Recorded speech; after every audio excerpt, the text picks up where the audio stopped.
কোনোদিনে নোকোৱা কথা আমি আলোচনা কৰিম। সৰু কথা, বৰ দাই লগা কথা দেই। আজি অলপ কথাষাৰ বুজি চাব।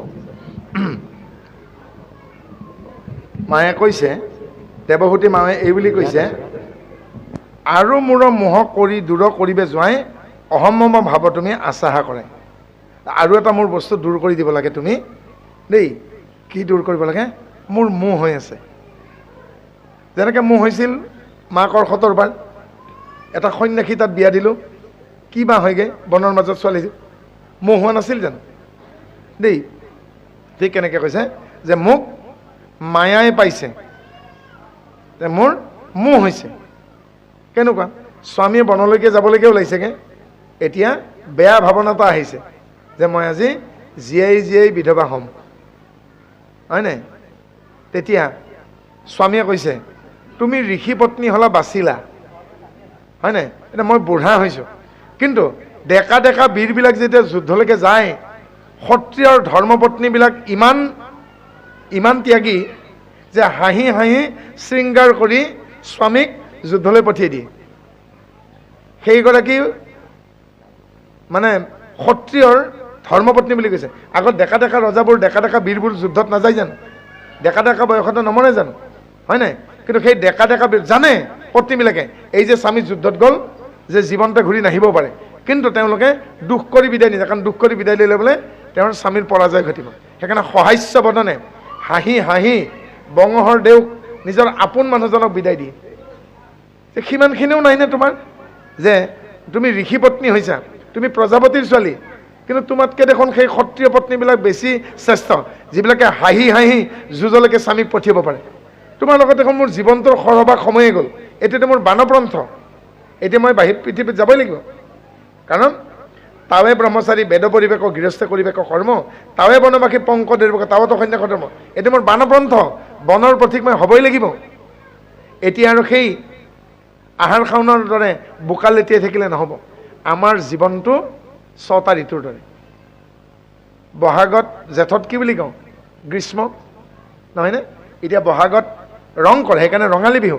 এই যে সৰু সৰু ল'ৰা ছোৱালীখিনি, তেওঁলোকে ভাবিছেগৈ সাধু কৈ আছে, ককাহঁতে সাধু কৈ আছে, হয় নহয়? আৰু তেওঁলোকে আজি তাৰমানে এবাৰ মানুহ লগ লাগিছে, এখন সভা হৈছে, নামঘৰত অনুষ্ঠান হৈছে, ফূৰ্তি। কিডাল তত্ত্ব কৈছে সিহঁতৰ একো কাণত ফুটা নাই। মূৰটোৰ পৰা 7 কিলোমিটাৰ ওপৰেদি উৰি গুচি গৈছে, একোডাল বুজি নাপায়, হয় নাই? কিন্তু যিকেইটা তাৰমানে মানে এই স্কুলত নাম লগাই দিলে আৰু সিহঁতৰ গাৰ ওজনৰ সমানেই পিঠিত বেগটো দিয়ে, কোজা হৈ যায়নে? বা ইমান পঢ়িব লাগে, হোমৱৰ্ক কৰিব লাগে। মাকবিলাকৰো কম শাস্তি নেকি? ল'ৰা ছোৱালীৰ লগত আৰু এবাৰ পঢ়িব লাগে। লাগিল নে জুইকুৰা? জেঠৰ গৰমটো লাগিল নে নাগিল? লাগিল নে?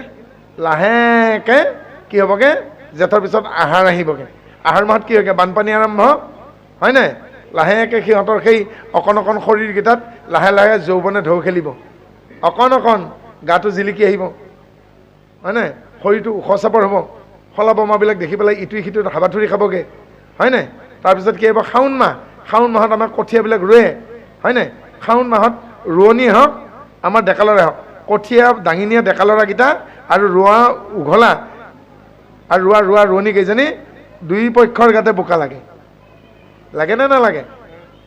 আহাৰ শাওণ, হয়নে? তাৰপিছত ভাদত অলপ গৰম হয়নে নহয়?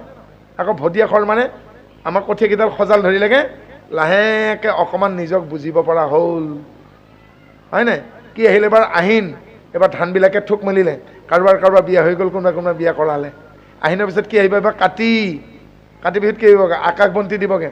ইতিমধ্যে সংসাৰবিলাক অলপ ভৰপূৰ হৈ আহিল, ল'ৰা ছোৱালীবোৰ লাহে লাহে ডাঙৰ হৈ আহিল, বুজন হৈ আহিল। নিজৰ ছোৱালীজনী দেৰিকৈ আহোঁতে এতিয়া মনত পেলাইছেগৈ, মোকো এদিন এনেকৈ গালি দিছিল। আহিনৰ পিছত কি আহিব? কাতি পিছত কি আহিব? আঘোণ। এবাৰ পথাৰত আঘোণত কি হয়? ধান পকে নে নপকে? ইতিমধ্যে নিজৰ নাতি পুতি হৈছেগৈ, ভৰা ঘৰখন নহয় জানো নাতিয়ে পুতিয়ে। আঘোণৰ পিছত কি আহিবগৈ?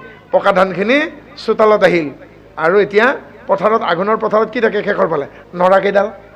আঘোণৰ পিছত কি? পুহ মাহত ঠাণ্ডা আৰম্ভ হয়, ল'ৰাবিলাকে লগ লাগি পথাৰত নৰাকেইডালেৰে কি বনাগে? মেজি। মাঘৰ প্ৰথম দিনাখনে মেজিটো দিলে জ্বলাই, হয়নে? এতিয়া মাঘৰ 2 তাৰিখ 3 তাৰিখ 4 তাৰিখ যদি পথাৰৰ মাজে মাজে কয়, অ'ত অকণমান 4 দম, ত'ত অকণমান 4 দম, অৰ্থাৎ ইতিমধ্যে আপোনাৰ লগৰ নগেন খগেন হৰি যদু মধু সুবালা সুৰভি নন্দিতা নৰ্মদা এটা এটাকৈ মৰিবলৈকে লৈছে, হয়নে? তাৰপিছত আহিল ফাগুন মাহ, বলিয়া বতাহ পচোৱা বতাহ ধূলি, একো নাই আৰু জীৱনটোত। আৰু চ'ত মাহ মানে চিৰাল ভাত, বাৰিষা আগতে ইফালেদি কেইবাৰ দলং পাৰ হ'ব লাগে, নদী পাৰ হ'ব নালাগে জানো? মেইন মাছখোৱা হৈ পেলাই এনেকৈ আহোঁতেনে এতিয়া লাগে জানো? এটা একদম চিধা হৈ গ'ল নে? আগতে এনেকৈ ঘূৰি পেলাই গৈ পেলাই একদম ঘিলামাৰি হৈ পেলাই আকৌ আপোনাৰ সেই বাটমাৰি যায়, বাটমাৰিৰ পৰা আকৌ খামৰা হৈ পেলাই আকৌ উভতি আহক গ'লে আপুনি, হয় নহয়? আৰু জনাকেইটা নৰুৱা হৈ পেলাই শ্বৰ্টকাট মাৰে, হয় নহয়? গতিকে শেষত গৈ পেলাই এই বুঢ়া মানুহ জীৱনকেইটা ফাগুন চ'ত মাহৰ দৰে, এখেতসকল এতিয়া ফাগুন চ'ত মাহ চলি আছে, আৰু ইফালে তাৰমানে বহাগ জেঠ মাহ, হয় নাই? আৰু যদি ভালকৈ কয় আমি দুটা তাৰমানে আঙুৰ, এইটো এটা কেঁচা আঙুৰ 50 টকা কেজি, মই এটা পকা আঙুৰ মোৰ 100 টকা কেজি, আৰু বেপাৰী বিৰাট বুদ্ধিয়ক নহয়, বেচা নিজৰ আঙুৰকেইটা শুকুৱাই থয়, এক খিচমিচ এখেতৰ কিলো কিন্তু 700 টকা। এইটো এটা কেঁচা আঙুৰ 50 টকা কেজি, মই পকা আঙুৰ 100 টকা কেজি, মোক শুকাই থয়, ইয়াকো শুকাই থ'লে কিন্তু দুইটাৰে দাম একে হৈ যায়, 700 টকা। এফালে তাৰমানে খিচমিচ, পায়সত কিন্তু খিচমিচে দিয়ে দেই, আঙুৰ নিদিয়ে, গাখীৰ ফাটি যায়। কিন্তু গাখীৰত কিন্তু খিচমিচ দিলে আকৌ নাফাটে, এচিড কিন্তু এবিধেই, তাৰমানে আমি থাকোঁতে গাখীৰ ফটাই দিব পাৰোঁ, এখেতে কিন্তু এটা গাখীৰ নফটায়, পালে বুজি? গতিকে বুঢ়া মানুহ বুলি পেলাই অদৰকাৰী বুলি নাভাবিব, এয়া কিন্তু দাম বেছি। এই বস্তু তাৰমানে বেয়া হৈ গ'লেও ভাল হয়গৈ, পালে বুজি? মই 1 লিটাৰ গাখীৰ, এইটো গোৱালৰ নাম নন্দ, মোক দিলে এখেতৰ তাত, আৰু এখেতে কমপ্লেইন কৰিছে, নন্দলাল গাখীৰ দেখোন ফাটিল। এখেতে কৈছে যদি গাখীৰখিনি বেয়া আছিল তেনে খগেন জৰিউ মধু ইছলাম আইজাক জেলিনা এই 14 ঘৰত দিলক, কাৰো ফটা নাই কিয়? আপোনাৰ বাচনৰ গণ্ডগোল আছিল। এতিয়া কি কৈছে গম পাইছেনে? আজি আপুনি দৈ খোৱা বুলি ধৰকচোন, কিহৰ কাৰণে? দৈ দাম কিমান বোলে? 250 টকা। গাখীৰৰ কিমান বোলে? 70 টকা। তাৰমানে গাখীৰ বেয়া হ'লে দৈ হয়, তেতিয়া দাম বাঢ়ে। দৈ যেতিয়া বেয়া হ'ব কি হ'ব? তেতিয়া চানা যে কি বনায়, কিবা সেই কলা কাৰণে বগা কাৰণে এটা নবনাই জানো মিঠাই যে, হয় নাই? সেইটোৰ দাম আকৌ 1500 টকা কেজি, হয় নহয়? গতিকে সেই গাখীৰ বেয়া হ'লে কিবা চানা হ'ব, আৰু সেইটো বেয়া হ'লে কি হ'বগৈ? ঘি, সেইটোতো 1200 টকা কেজি। তাৰমানে যিমানে গাখীৰ বেয়া হৈ থাকে সিমানে দাম বাঢ়ি গৈ থাকে, তাৰমানে কেতিয়াবা বস্তু বেয়া হ'লেও দাম বাঢ়ে, পালেনে বুজি? গতিকে এনেকৈ আমি মঠিব লাগিব। তাকে কৈছেগৈ, মই কোনখিনি কথা কৈছে, কপিলে মাতৃক কৈছে, সেই মাতৃ আধ্যাত্মিক পৰিৱেশ এটা পাব লাগিব। এতিয়া মাতৃয়ে কৈছে আধ্যাত্মিক মানে কি দেই, এইকাৰণে মই কথাষাৰ ক'বলগীয়া হ'ল। অধি যোগ আত্মা যোগ ইক প্ৰত্যয় যোগ হয় আধ্যাত্মিক শব্দ হৈছে, অৰ্থাৎ যি ঠাইত আত্মা পৰমাত্মা সম্পৰ্কে, যি ঠাইত আগম আৰু নিগম সম্পৰ্কে, যি ঠাইত প্ৰকৃতি পুৰুষ সম্পৰ্কে, যি ঠাইত পৰা প্ৰকৃতি আৰু অপৰা প্ৰকৃতি সম্পৰ্কে, পালেনে বুজি? কি কৈছোগে? আধ্যাত্মিক পৰিৱেশ কোনটো কয়? য'ত আত্মা আৰু পৰমাত্মা সম্পৰ্কে, আগম আৰু নিগম সম্পৰ্কে, দেহতত্ত্ব সম্পৰ্কে দেই, পৰা প্ৰকৃতি অপৰা প্ৰকৃতি জীৱাত্মা সম্পৰ্কে, আৰু সাঞ্জুৰ্য সাৰূপ্য শালুক্য সমীপা সাত্বিক 5 বিধ মুক্তি সম্পৰ্কে, ঈশ্বৰৰ স্বৰূপ সম্পৰ্কে, যোগ সম্পৰ্কে, প্ৰাণায়াম সম্পৰ্কে, চেতনাৰ স্তৰ সম্পৰ্কে আলোচনা হয়, সেয়া আধ্যাত্মিক পৰিৱেশ বোলে। কিন্তু আহিন মাহ পৰাৰ লগে লগে যেতিয়া গোটেই ভাৰতবৰ্ষত গোসানী পূজা আৰম্ভ হয়, তেতিয়া কিন্তু সাংবাদিকবিলাকে কি কয়, চাওক আজি কি সুন্দৰ আধ্যাত্মিক পৰিৱেশ, অমুক থান তালৈকে আজি এইবাৰ কোৱা হৈছে 75টা মহ বলি দিয়া হ'ব, অমুক ঠাইত বোলে 5000 ছাগলী বলি দিয়া হ'ব। কি সুন্দৰ, য'ত হিংসা কৰা হৈছে ছাগলীয়ে বলি দিয়ক, হাঁহটোকে বলি দিয়ক, মহটোকে বলি দিয়ক, এয়া জানো আধ্যাত্মিক হয়? ছাগলী বলি দিয়া ঠাইখিনিত মহ বলি দিয়া ঠাইখিনিত আত্মা পৰমাত্মাৰ কথা পাতে নেকি বাৰু? আমি আকৌ গুৱাহাটীতে, মই আকৌ বেলেগত দেখা নাই, এই গুৱাহাটীত এঘৰ মাহী তাত ভুলতে গুচি গ'লোঁ। সেইদিনা লক্ষী পূৰ্ণিমা আছিল, মইতো গম নাপাওঁ। তাৰমানে এবটল তেজ লাগে মোৰ ভাইটিৰ কাৰণে দেই। এতিয়া ল'ৰাটোৱে তেজ দিয়ে নেকি সুধিব গ'লোঁ, যাওঁতেতো মাতিতো মাহী ঘৰত, তাৰমানে একেবাৰে মই পাকঘৰলৈকে সোমাই গ'লোঁ, আৰু মাহীয়ে পাকঘৰটোতেই এই গোসানী সেৱা অলপ পাতিছে, তাৰমানে লক্ষী পূজা পাতিছে পাকঘৰৰ ভিতৰতে। মাহী এই লক্ষীয়ে কিবা খায় নেকি? বোলে কেনেকুৱা? এই বোলে মাছ মাংস আমলেট কিবা কিবি খায় নেকি?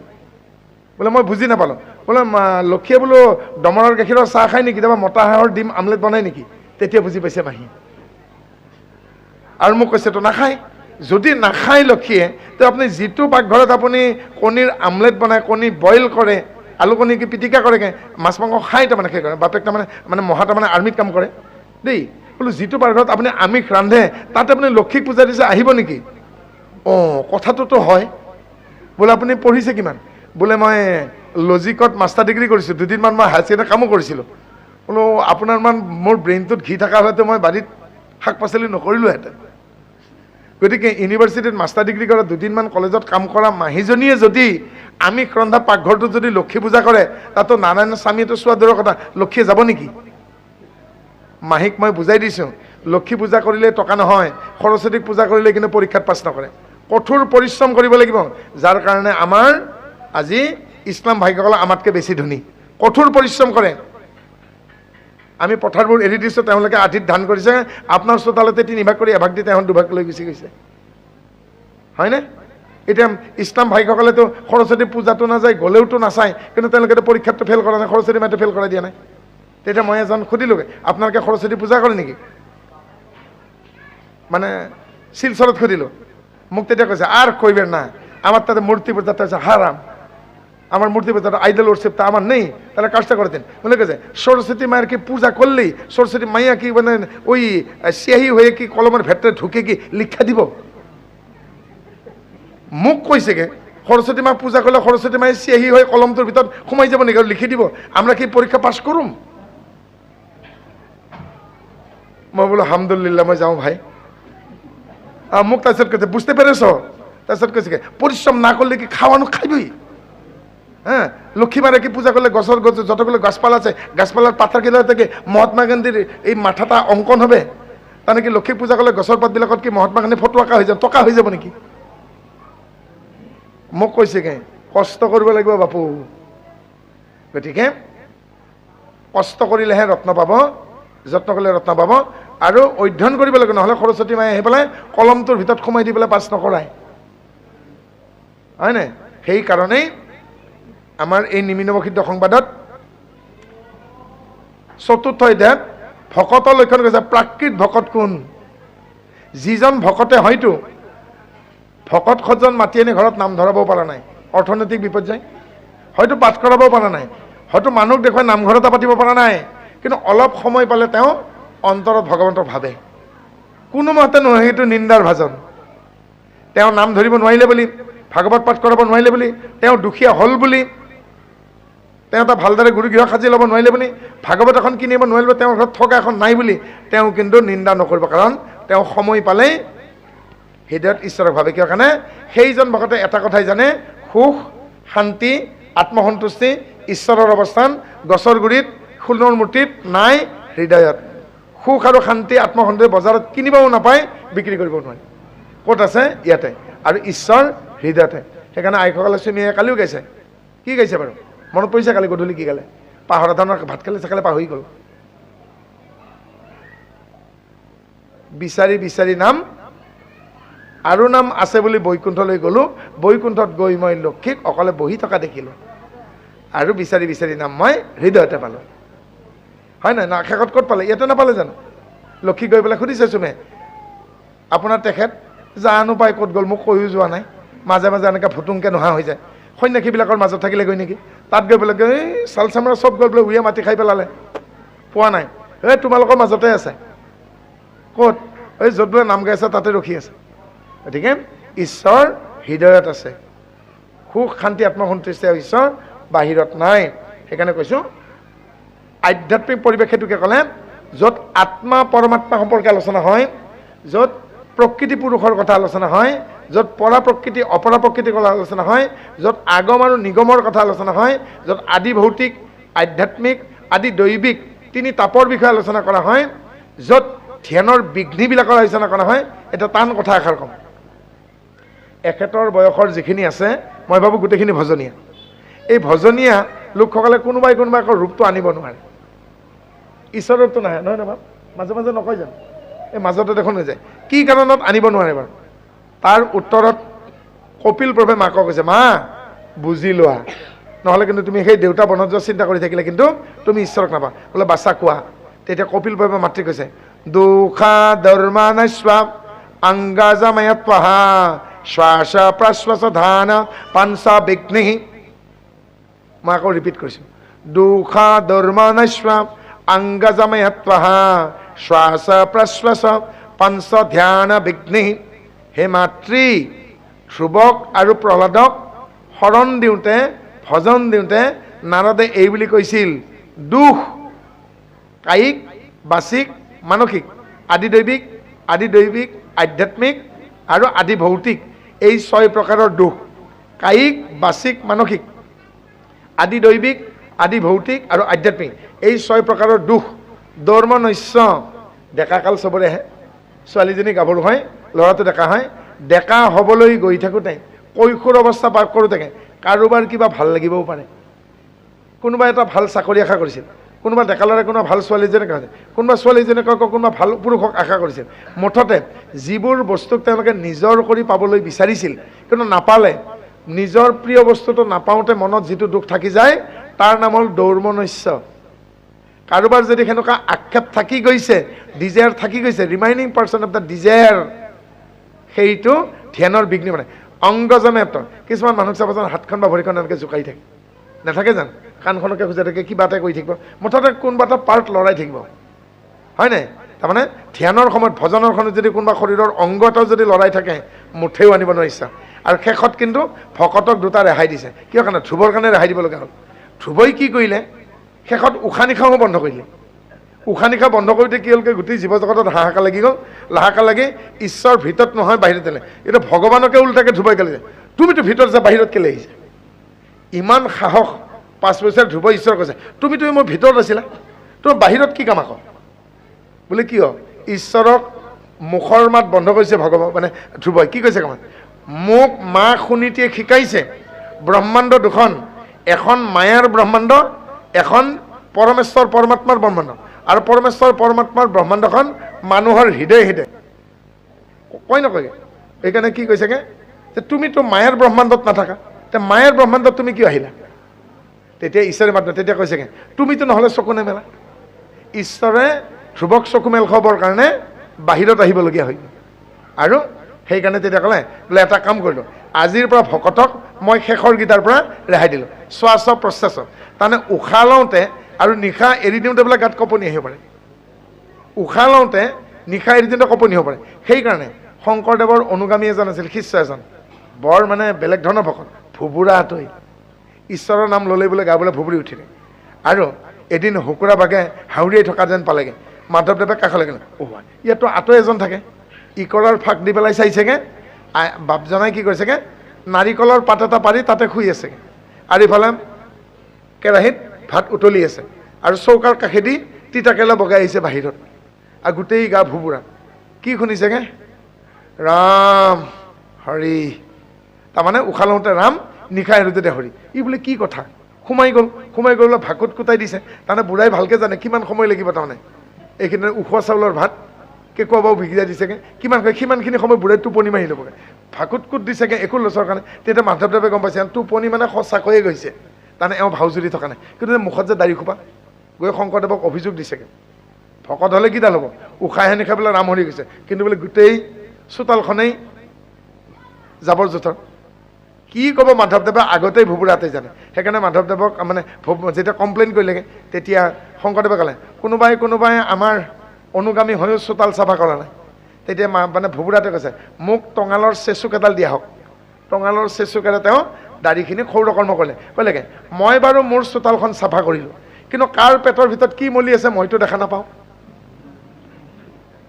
মই মোৰ চোতালখন চাফৰি কৰিলোঁ, মোৰ পদূলিমুখ এতিয়া চাফা। আৰু মই গম পাইছোঁ আজি কোনোবাই মই কেঁকুৰা বাৰু বনাই থকা গম পাইছে, গমেই পালে তাৰমানে মাধৱদেৱ যে গৈছিল। গতিকে কৈছেগৈ, মোৰ বাৰু বাহিৰত থকা দাড়িকেইডাল মই পদূলিখন চাফা কৰিম, কিন্তু কাৰোবাৰ যে পেটকেইটা মলি আছে সেইখিনি কোনে চাফা কৰিব? তাৰমানে ইজন ভকতে সিজন ভকতৰ বিৰুদ্ধে খুট মাৰি দিয়ে, বেক বাইটিং নকৰে জানোকে? অৰ্থাৎ কি ক'লেগে যে বেক বাইটিং, অৰ্থাৎ এই যে হানখোজ মৰা কথা যদি এৰিব নোৱাৰে তেওঁ অমানিত্য নহয়। এইবাৰ ক'বগৈ যম নিয়ম অষ্টাংগ যোগ ক'বগৈ, হে মাতৃ 5 বিধ যম 12 বিধ নিয়ম 20 বিধ অমানিত্য যদি কৰিব নোৱাৰে তেওঁ ভকতেই নহয়। কি বুলি ক'লে? 5 বিধ যম 12 বিধ নিয়মত আদৰ্শ আৰু 1 কুৰি অৰ্থাৎ 20 বিধ অমানিত্য। গীতাৰ ভক্তিযোগ দ্বাদশ অধ্যায় আপোনালোকে তাতে পাব। দ্বিতীয় চৰণত কি বুলি লিখিছে? অমানিত আদি কৰি কুৰিতা প্ৰকাৰ ভক্তি সানিবাৰত জানা উপায় খাৰে খাৰ। এই গোটেইখিনি কৰাৰ পাছতহে হ'ব। গতিকে ধ্যানৰ বিঘ্নি কি লাগে? দুখ দৌৰ্মনস্য অংগজমেত শ্বাস প্ৰশ্বাস। দুখবোৰ এৰিব পাৰিব লাগিব। সেইকাৰণে কি ক'লে? দুখতো জানে, সুখতো জানে, গৰমতো জানে, শীততো জানে, পালেও তেনে নাপালেও তেনে, জন্মিলেও নাই মৰিলেও সুখ নাই, তেওঁ পাব। আৰু কেলে দৌৰ্মনস্য, কিবা যদি নাপালেও আপুনি এৰক। দ্ৰৌপদীয়ে যেতিয়ালৈকে বাওঁ হাতখনে খামুচ মাৰি ধৰি সোঁ হাতে বস্ত্ৰ খুজি আছে, পালে জানো? কিন্তু যেতিয়া বিবেক জ্ঞান আহিল, শাওণ মাহ পূৰ্ণিমা তিথি কাল সন্ধিয়া, শিশুপালে বেয়া বাক্য কৈছে আৰু শিশুপালৰ শিৰচ্ছেদ কৰিব লাগে, কৃষ্ণই সুদৰ্শন চক্ৰ তুলি লৈছে, হঠাৎ চক্ৰ এৰি দিয়াত আঙুলি তৰ্জনী আঙুলিৰ পৰা তেজ নিগৰিছেগে, হয়নে? কিন্তু সেইদিনাখনতো দ্ৰৌপদীয়ে নিজৰ লাজ ঢকা বুকুৰ কাপোৰখনে ফালি পেলাই কৃষ্ণৰ তেজ বন্ধ কৰিছে। তাতো ৰাজসভাত আন মহিলা বহুত আছিল, আন পুৰুষ বহুত আছিল, কোনেওতো নিজৰ গাৰ বস্ত্ৰ ফালি দিয়া নাই, হয়নে? গতিকে চুলিত লোৱা আগুৰানখন দিয়া নাই, গাত লোৱাখন দিয়া নাই, বুকুত বান্ধি ৰখা লাজ ৰখা কাপোৰখনকে চিৰি তেওঁ কৃষ্ণৰ বান্ধিছে। অৰ্থাৎ তেওঁ লাজ পিছৰ কথা, কৃষ্ণৰ তেজ বন্ধ হ'ব লাগে, হয়নে? সেইকাৰণে কৃষ্ণই ক'লে, তুমি যে লাজ কাজ এৰি নিজৰ লাজ ঢাকিব এৰিছে, মোৰ তেজটোহে বন্ধ কৰাটো তোমাৰ ডাঙৰ কাম হ'ল। গতিকে মই আউসীৰ ধাৰ পূৰ্ণিমাত খুজিম। আৰু যেতিয়া দ্ৰৌপদীৰ মনত পৰিব, অন্ধ ধৃতৰাষ্ট্ৰই মোক দেখা নাপায়, দ্ৰোণাচাৰ্য, কৃপাচাৰ্য, অশ্বত্থামাকে আদি কৰি পিতৃ সমবয়ীয় বহুত আছে, এওঁলোকেতো মোক দেখা পায়, এই বুঢ়াকেইটাতো চকুমুদি থকা নাই। যদি তেওঁলোকৰ চাওঁতে বোৱাৰীয়েকৰ গাটো লাজ নাই, মোৰ দেখুৱাওঁতে কি লাজ? আকৌ মনত পৰিলে, যিদিনাখন মই কৃষ্ণৰ আঙুলিত কাপোৰখন বান্ধি দিছিলোঁ, সেইদিনাখনতো মোৰ বুকুৰ এফাল সকলোৱে দেখা পালে, হয়নে? সেইদিনাখনতো মই লাজৰ কথা ভবা নাছিলোঁ, আজি কিয় মই লাজৰ কথা ভাবিছোঁ? লাজটো তমগুণী নহয় জানো? এইবাৰ ভাবিলে, আজি যদি জগতৰ ঈশ্বৰে মোৰ নাঙত দেহাটো দেখুৱাব বিচাৰিছে, মোৰ আপত্তিকে দেখা পাই থাক, চাব মন গৈছে চাই থাক, হে ঈশ্বৰ তোমাৰ যি ইচ্ছা মই মানি ল'লোঁ, লগে লগে কাপোৰ দিলে। অৰ্থাৎ সকলোখিনি সমৰ্পণ কৰি দিয়ক, আপোনাৰ দায়িত্ব ল'ব দেই। যোৱাকালি আবেলি সময়ত বজাৰৰ পৰা নামঘৰৰ তেল খলিতা কিনি আনি ঘৰ নেপাওঁতে, ৰাজহুৱা নামঘৰ, বিহাৰী মানুহ, মাৰোৱাৰী মানুহে, নেপালী মানুহে গৰু এৰি দিছে, কেইটামান বান্ধি থৈছেগৈ। কুকুৰ এটাই খেদি গৈ পিনি দমৰা পোৱালিটো কামোৰে, আৰু সৰু এসপ্তাহমান হৈছে। আৰু কোনোবা ফালৰ পৰা গাই এজনী, কিবা গীৰ গাই বুলি কয় নেকি, বাঁহৰ চুঙা কাটি দিলে যেনেকুৱা কাণদিখন থিয় থিয়, গীৰ গাই এজনী আহি পেলাই কুকুৰটোক শিং দুটাৰে হেঁচা মাৰি থৈছে, আৰু নামঘৰীয়ে পানী বাল্টিংটোকে দলি মাৰিছে, ঘৰ মোচা বাল্টিংটোকে দলি মাৰিছে। কুকুৰটো কেংকেঙাই দিলে, মোক সুধিলে, আনকালে নকৰি দেখোন, এই কুকুৰটো গাইজনী কিয় খেদি আহিলে? এইটো আমাৰ মৌজাদাৰৰ ঘৰৰ কুকুৰটো। বোলে কুকুৰটোৱে কি কৰিছিল অপৰাধ দেখা নাই? কি কৈছিল? বোলে দমৰা পোৱালিটোৱে কামুৰিবলৈকে গৈছিল। বোলে গাইজনী কিয় আহিল? বোলে সেই পোৱালিটোৰে মাক, যিটো দমৰা পোৱালীক কুকুৰে কামুৰিব খুজিছিল, সেই মাকজনীহে খেদিছে, আৰু বেলেগ গায়ে কিন্তু খেদা নাই। পালেনে বুজি? পোৱালিৰ দাহত খেদি অহা নাই জানো?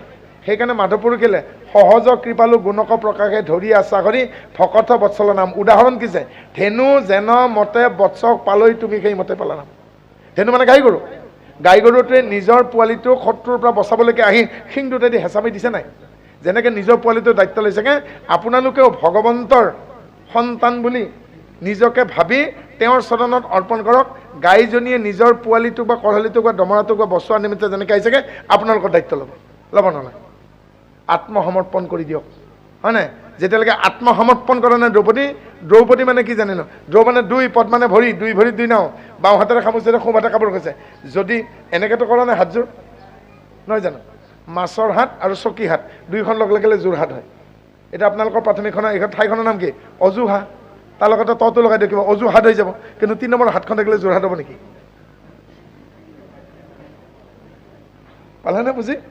গতিকে 3 নম্বৰ হাতখন থাকিলে কিন্তু যোৰহাট নহয়গৈ, তাৰমানে যোৰহাট মানে এযোৰ হাত, নহয় জানো? পালে বুজি? গতিকে অজুহাত বাদ দিব লাগিব, হয় নাই? সেইকাৰণে কৈছোঁ, যেতিয়াই তেওঁ এইখন হাতো এৰি নমস্কাৰ কৰিলেগে, আহি গ'ল। কাৰণ তেওঁ গম পালে আত্মাটোকতো কোনো নমতা কৰিব নোৱাৰে, বুজি পালে অসাধ্য অদাৰ্য অশিষ্য অক্লেদ চিৰসনাতন শাশ্বত আত্মা, যাক অস্ত্ৰই কাটিব নোৱাৰে, যাক জুয়ে জ্বলাব নোৱাৰে, যাক বতাহে উৰুৱাব নোৱাৰে, যাক জলে ক্লেদাক্ত কৰিব নোৱাৰে, সেইটো আত্মাক কোনোবাই নীলাজ কৰিব পাৰিব নেকি? নীলাজ মানুহৰ চাউনি। আপুনি যিমান কাপোৰেই নিপিন্ধক, যিজন অসভ্য মানুহ কাপোৰৰ মাজেদি আপোনাক এক্সৰে কৰাৰ দৰে ডাঙৰ দেখিব। যিজন মানুহৰ দৃষ্টি বেয়া, আপুনি কম্বল উৰি গ'লেও আপোনাক নাঙঠেই দেখিব। পাইছে বুজি? তেওঁলোকে মৰিবৰ বয়সেই হওক। গতিকে যাৰ দৃষ্টি বেয়াই, আৰু সেইজনক কেতিয়াও ঈশ্বৰে কৃপা নকৰে। গতিকে দৃষ্টিবোৰ যেতিয়া চিধা নকৰেগৈ, তাৰমানে বক্ৰ দৃষ্টি, কথাৰ বক্ৰ আৰু দৃষ্টিৰ বক্ৰ, তাৰমানে চকুৰ চাউনি যাৰ বেকা আৰু কথাৰ কাট যাৰ বেছি, মানুহক হানি হানি কথা কয়, সেইজনে কেতিয়াও পৰিত্ৰাণ নাপায়। আমাৰ তাত এজন আছে, একো কামতে সন্তুষ্ট নহয়। মৌজাদাৰৰ শেষ ছোৱালী বিয়া বৰ ধুনীয়াকৈ হৈ গ'ল। আলহী যেনেকৈ আহিব লাগে, বতৰ ভাল, শোক ভাল, খাদ্য ভাল, ৰান্ধনি ভাল, সকলো ভাল, খেখাটা কুদা হ'ল। শৰৎ কা, আমি কাকা বুলি মাতো। কেনে পালে? ইমান ভালো ভাল নহয়, তাৰমানে ইমান ধুনীয়াকৈ যে হ'ল সেইটোও বেয়া। তাৰমানে এনেকুৱা মানুহ আছে, তাৰমানে ভালটোকো দেখিব নোৱাৰে। এনেকুৱা মানুহ পৃথিৱীত আছে। গতিকে লোকৰ ভাল দেখিবও নোৱাৰে, হয় নাই? সকলোৰে ভাল দেখিব পাৰিব লাগে। সেইকাৰণে ক'লে যে নমো নমো কপিলস্বৰূপদেৱ হৰি প্ৰকৃতি পুৰুষমত ভায়কালে, মোক প্ৰকৃতিবোৰ ভালকৈ কোৱা। তেতিয়া কপিল প্ৰভে কি ক'লে? হে মাতৃ, এই দেহাটোত দুটা প্ৰকৃতি আছে, এটা নাম পৰা প্ৰকৃতি, এটা নাম অপৰা প্ৰকৃতি। পৰা প্ৰকৃতি হ'ল জীৱাত্মা, আৰু 23টা অপৰা প্ৰকৃতি আছে, যি নিজে নিজে একো কাম কৰিব নোৱাৰে। হে মাতৃ, সেই 23টা প্ৰকৃতিয়ে পৰা প্ৰকৃতিৰ সহযোগত যি কাম কৰে তাকে ৰমন বুলি জানিবা। এতিয়া ৰমন কি শুনক, আমাৰ শৰীৰটো চতুৰ্বিংশতি তত্ত্ব, ক্ষিতি, অপ, তেজ, মৰুদ, বোম, ৰূপ, ৰস, শব্দ, স্পৰ্শ, গন্ধ, চকু, কাণ, নাক, জিভা, ছাল, বাক, পানী, পাত, পায়ু, প্ৰস্ৰাৱ, মন, বুদ্ধি, অহংকাৰ। এই 23টা হ'ল অপৰা প্ৰকৃতি। অৰ্থাৎ প্ৰথমতে পঞ্চভূত, ক্ষিতি, অপ, তেজ, মৰুদ, বোম। তাৰপিছত পঞ্চতন্মাত্ৰ, ৰূপ, ৰস, শব্দ, স্পৰ্শ, গন্ধ। তাৰপিছত পঞ্চ জ্ঞানেন্দ্ৰিয়, চকু, কাণ, নাক, জিভা, ছাল। তাৰপিছত পঞ্চ কৰ্মেন্দ্ৰিয়, বাক, পানী, পাত, পায়ু, উপস্থ। মন 21, বুদ্ধি 22, অহংকাৰ 23। এইকেইটাই নিজে নিজে একো কৰিব নোৱাৰে।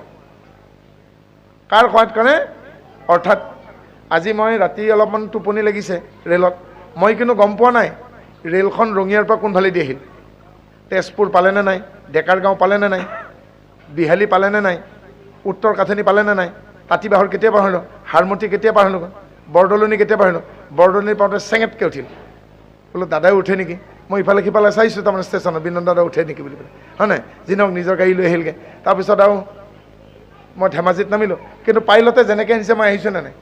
মইতো নিজৰ মতে ৰেলখন অনা নাই, ৰেলৰ ড্ৰাইভাৰে যেনেকৈ আনিছে মই আনিছোঁ। গতিকে জীৱাত্মাই বাকীকেইটাক চলায়। এতিয়া ৰমন কি বুজক?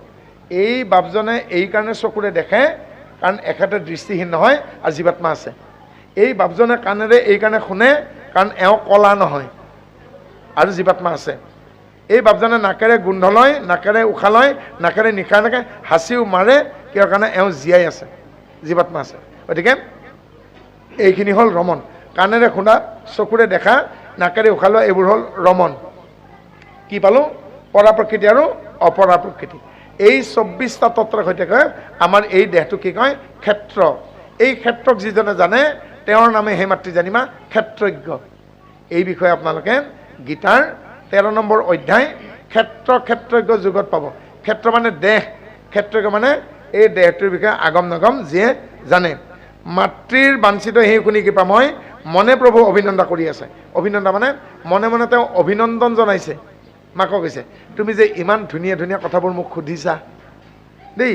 ইয়াৰ পাছত অল্প হাস্য কৰিয়া ভগৱান নন শুনা প্ৰত্যুত্তৰ মা হোৱা সাৱধান।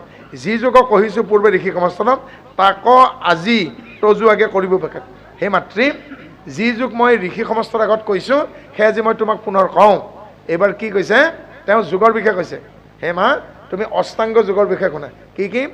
যম, নিয়ম, আসন, প্ৰাণায়াম, প্ৰত্যাহাৰ, ধাৰণা, ধ্যান, সমাধি, যোগং, অষ্টাংগানী। অৰ্থাৎ যোগৰ 8টা অংগ। কি কি? যম, নিয়ম, আসন, প্ৰাণায়াম, আৰু প্ৰাণায়ামৰ পৰা আমাৰ কি আৰম্ভ হ'ব বাৰু? ভজন আৰম্ভ। অৰ্থাৎ যিসকলে শৰণ আৰু ভজন লৈছে তেওঁলোকে নিতেও প্ৰাণায়াম কৰিব, কাৰণ প্ৰাণায়াম বিনা এই শৰীৰটো মৃতদেহ সদৃশ। এতিয়া প্ৰাণায়াম কি, এতিয়া ইয়াত যি ভাষাৰে লিখা আছে সেই ভাষাৰে বুজালে, কিন্তু কপিলে যি বাক্যৰে কৈছেগৈ সেই বাক্যৰে ক'লে কিন্তু একো নুবুজিব। এতিয়া কপিলে এনেকৈ কৈছে, হে মাতৃ, বহিৰ্কুম্ভই অন্তকুম্ভক বিঘ্নিত কৰা আৰু অন্তকুম্ভই স্বতঃস্ফূৰ্তভাৱে বহিৰ্কুম্ভক বিঘ্নিত কৰাকে প্ৰাণায়াম বুলি কয়। কিবা বুজি পাব জানো আপোনালোকে? এতিয়া এনেকৈ ক'লে বুজি পাব আপোনালোকে। এই বিশ্ব ব্ৰহ্মাণ্ডত oxygen, carbon dioxide, nitrogen, helium, xenon, radon, argon, neon, বহুত বায়ু নাছে জানো? এই বায়ুবিলাকৰ ভিতৰত কেৱল অক্সিজেন অৰ্থাৎ প্ৰাণবায়ু আমাৰ শৰীৰৰ অন্তভাগলৈকে নিজে নিজে সোমোৱা আৰু আমাৰ এই শৰীৰত উৎপন্ন হোৱা যিখিনি অপান বায়ু, কাৰ্বন ডাই অক্সাইড শৰীৰৰ পৰা ওলাই দিয়াৰ যিটো পদ্ধতি তাকে প্ৰাণায়াম বুলি কয়। অসমীয়াত ক'লেও কিন্তু মানুহে আজি বুজি নাপায়। অৰ্থাৎ যি পদ্ধতিৰ জৰিয়তে আমাৰ শৰীৰত লগা প্ৰয়োজনীয় অক্সিজেনখিনি আমি বায়ুমণ্ডলৰ পৰা গ্ৰহণ কৰিব পাৰোঁ প্ৰয়োজনীয়খিনি, আৰু যি পদ্ধতিৰ জৰিয়তে আমাৰ শৰীৰত অলাগতিয়াল কাৰ্বন ডাই অক্সাইডৰ অপান বায়ুখিনি উলিয়াই দিব পাৰোঁ তাকেই প্ৰাণায়াম বোলে।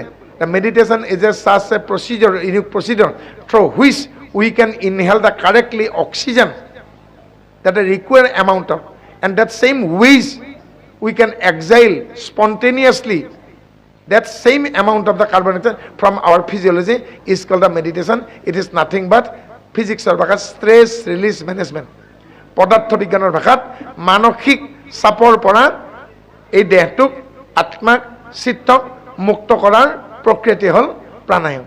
গতিকে প্ৰাণায়ামত আৰম্ভ, ইয়াৰ পিছত কিয় প্ৰত্যাহাৰ, পঞ্চকৰ্মেন্দ্ৰিয় পঞ্চজ্ঞানেন্দ্ৰিয়ক নিয়ন্ত্ৰণ কৰাকে প্ৰত্যাহাৰ।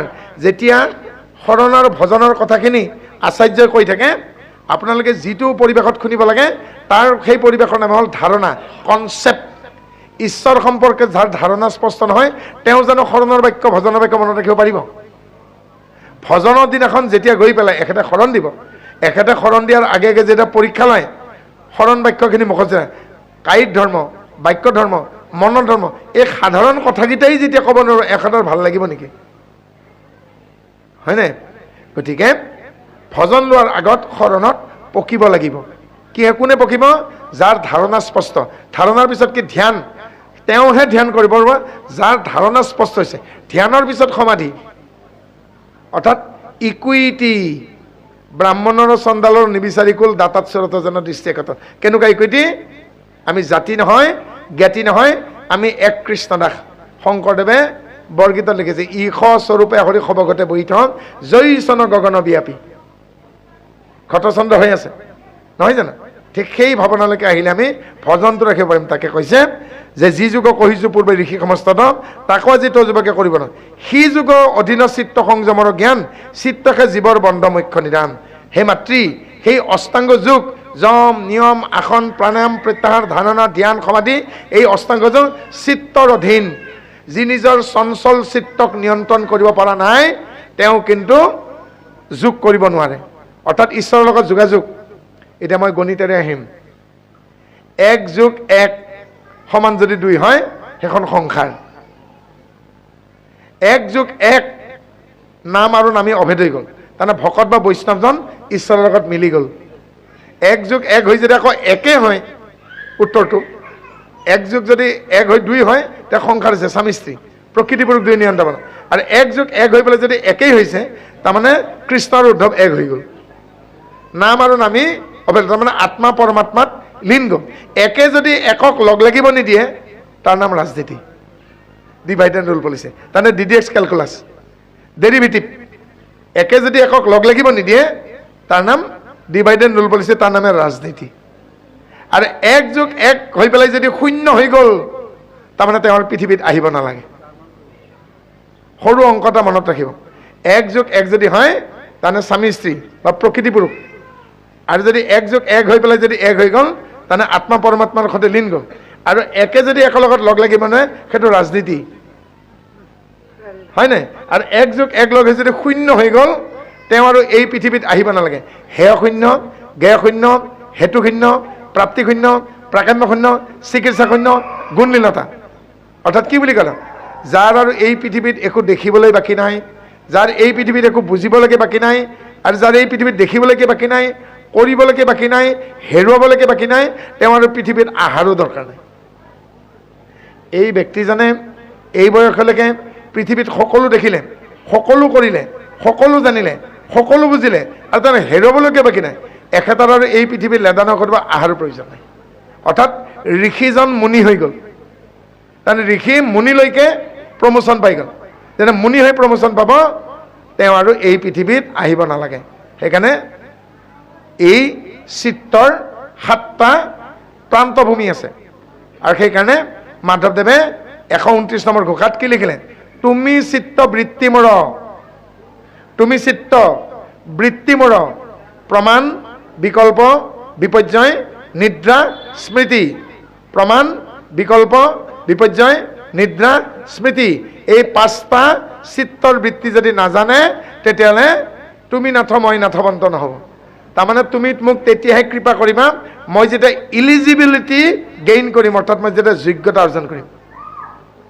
আজি হাবুং ওচৰতে নৰুৱা মহাবিদ্যালয় অধ্যক্ষৰ পদ খালী হৈছে। মই ক্লাছ 9লৈকে পঢ়া, মেট্ৰিকে পাছ কৰা নাই। প্ৰিন্সিপাল পোষ্টটো দূৰৰ কথা, নাইট চকীদাৰী পোষ্ট নাপাওঁ। মোৰ যোগ্যতা থাকিব লাগিব, নহ'লে পাম জানো? নহয়নে? গতিকে কি কৈছেগে?